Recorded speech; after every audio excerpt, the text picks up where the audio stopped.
Казакстанда металлургиялык шлактарды колдонуу менен жол салууга мүмкүн. Бул кайра иштетүү технологиясын Астанада өткөн салттуу инновациялар сынагында ата мекендеги окумуштуу Александр Акбердин сунуштады. Адистин айтымында металлургиялык өндүрүштөрдүн зыяндуу калдыктары көп болгондуктан аларды жол курулушуна арналган шагылга айлантууга болот. Долбоор ишке ашса, жол тармагынын сапаты жогорулап, колдонууга жарамдуулугу ондогон жылдарга жетет. Бул экономикага эле эмес, экологияга да чоң пайда алып келет, дейт окумуштуу.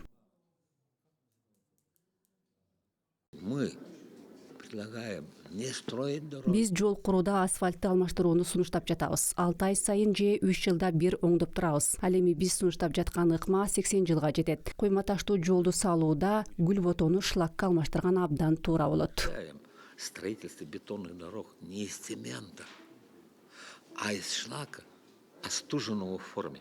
Жыйында сунушталган инновациялык чечимдер муну менен эле чектелип калган жок. Алардын ичинде өлкөнүн климаттык жана гидрогеологиялык татаал шарттарын эске алуу менен жол куруунун технологиясына байланыштуу жаңычылдыктар көрсөтүлдү.